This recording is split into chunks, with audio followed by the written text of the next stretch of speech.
నిన్నటి కరెంట్ అఫైర్స్లోని 10వ ప్రశ్నకు సమాధానం. సెంటినెల్ న్యూక్లియర్ క్షిపణిని ఏ దేశం అభివృద్ధి చేసింది? Option A USA, option B Russia, option C భారతదేశం, ఆప్షన్ డి ఫ్రాన్స్. సరైన సమాధానం option A USA. Sentinel nuclear క్షిపణిని యుఎస్ఏ అభివృద్ధి చేసింది. ఇది యుఎస్ వైమానిక దళం యుఎస్ఏఎఫ్ కోసం air force global strike command సహకారంతో నార్థ్రోప్ గ్రుమ్మన్ కార్పొరేషన్ అభివృద్ధి చేస్తున్న ఖండాంతర బాలిస్టిక్ క్షిపణి. మొదటి ప్రశ్న, ఇటీవల ప్రధాని మోదీకి ఏ దేశ అత్యున్నత పౌర పురస్కారం లభించింది? Option A Russia, option B France, option C Spain, option D Ukraine. సరైన సమాధానం ఆప్షన్ ఏ రష్యా. ప్రధాని నరేంద్ర మోదీకి ఇటీవల రష్యా అత్యున్నత పౌర పురస్కారం order of Saint Andrew the apostle లభించింది. కొన్ని నెలల క్రితం ఆయనకు భూటాన్ అత్యున్నత పౌర పురస్కారం order of the drug Gyalpo కూడా లభించింది. రెండవ ప్రశ్న, బైమ్స్టెక్ విదేశాంగ మంత్రుల సమావేశం ఎక్కడ జరిగింది? Option A Chennai, option B Mumbai, option C New Delhi, option D Bengaluru. సరైన సమాధానం ఆప్షన్ సి న్యూఢిల్లీ. జూలై 11న బైమ్స్టిక్ విదేశాంగ మంత్రుల సమావేశం న్యూఢిల్లీలో జరిగింది. భారత్తో పాటు శ్రీలంక, బంగ్లాదేశ్, మయన్మార్, థాయిలాండ్, నేపాల్, భూటాన్ దేశాల ప్రతినిధులు ఇందులో పాల్గొన్నారు. మూడవ ప్రశ్న, 16వ ఆర్థిక సంఘం ఏర్పాటు చేసిన సలహా మండలి కన్వీనర్ ఎవరు? Option A doctor decay Srivastava, option B Neelkanth Mishra, option C doctor Poonam Gupta, option D Pranjul Bandari.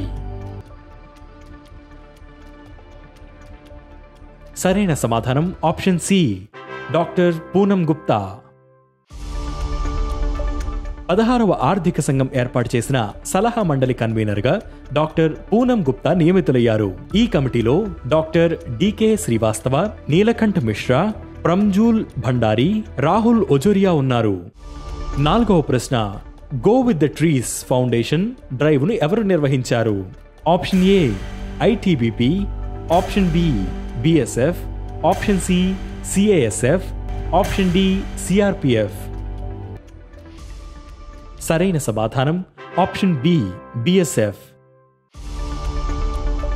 సరిహద్దు భద్రతా దళం బిఎస్ఎఫ్ ఎస్బీఐ బ్యాంక్తో కలిసి శనివారం శ్రీనగర్లోని బిఎస్ఎఫ్ ప్రధాన కార్యాలయంలో go with the trees foundation drive ను నిర్వహించారు. బిఎస్ఎఫ్ అధికారులు, జవాన్లు, ఎస్బీఐ బ్యాంకు అధికారులు బిఎస్ఎఫ్ హెడ్ క్వార్టర్స్ లోని కేంద్రీయ విద్యాలయంలో పాఠశాల విద్యార్థులతో కలిసి ఈ కార్యక్రమంలో పాల్గొన్నారు. ఐదవ ప్రశ్న, పొలారిస్ డాన్ మిషన్ ను ఎవరు లాంచ్ చేయనున్నారు? Option A ISRO, option B NASA, option C SpaceX, option D Roscosmos. సరైన సమాధానం option C SpaceX. July 31న ఫ్లోరిడాలోని కెనెడీ స్పేస్ సెంటర్ నుంచి SpaceX Polaris Dawn mission ను లాంచ్ చేయనుంది. మానవ అంతరిక్ష ప్రయాణ సామర్థ్యాలను మెరుగుపరచడం దీని లక్ష్యం. ఆరవ ప్రశ్న, news broadcast and development association MBDA అధ్యక్షుడిగా ఎవరు ఎన్నికయ్యారు? Option A Manoj Kumar, option B Pankaj Sinha, option C Rajat Sharma, option D Prashant Mishra. సరైన సమాధానం option C Rajat Sharma. News broadcasters and development association NBDA అధ్యక్షుడిగా India TV editor in charge chief Rajat Sharma ఏకగ్రీవంగా ఎన్నికయ్యారు. జూలై 9న జరిగిన ఎన్బీడీఏ బోర్డు సమావేశంలో ఈ నిర్ణయం తీసుకున్నారు. ఏడవ ప్రశ్న, వీరాంగన దుర్గావతి టైగర్ రిజర్వ్ ఏ రాష్ట్రంలో ఉంది? Option A Madhya Pradesh, option B Rajasthan, option C Haryana, option D Odisha. సరైన సమాధానం option A Madhya Pradesh.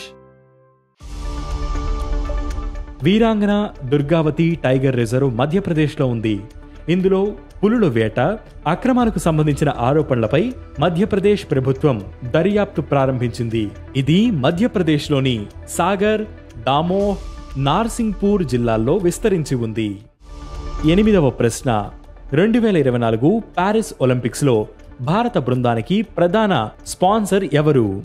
Option A Reliance group, option B Adani group, option C Tata group, option D Bharti Airtel. సరైన సమాధానం option B Adani group. 2024 Paris ఒలింపిక్స్లో భారత బృందానికి ప్రధాన స్పాన్సర్గా అదానీ గ్రూప్ ఎంపికయ్యింది. దీక్షా గీట్ ఎట్ ఒలింపిక్స్ బ్యానర్తో అదానీ గ్రూప్ సోషల్ మీడియాలో ప్రచారాన్ని ప్రారంభించింది. 9వ ప్రశ్న, ప్యారిస్ ఒలింపిక్స్ భారత బృందానికి చఫ్ దే మిషన్గా ఎవరు నియమితులయ్యారు? Option A PV Sindhu, option B Gagan Narang, option C Mary Kom, option D PT Usha. సరైన సమాధానం option B Gagan Narang. Paris Olympics భారత బృందానికి చఫ్ దే మిషన్గా షూటర్ గగన్ నారంగ్ నియమితులయ్యారు. షూటింగ్ విభాగంలో భారత్కు నారంగ్ 4 ఒలింపిక్స్ పథకాలు తీసుకువచ్చారు. ఏప్రిల్లో మేరీ కోమ్ చఫ్ దే మిషన్ బాధ్యతల నుంచి వైదొలిగిన విషయం తెలిసిందే. 10వ ప్రశ్న, నాబార్డ్ స్థాపక దినోత్సవం ఎప్పుడు? Option A July 11, option B July 12, option C July 13, option D July 14.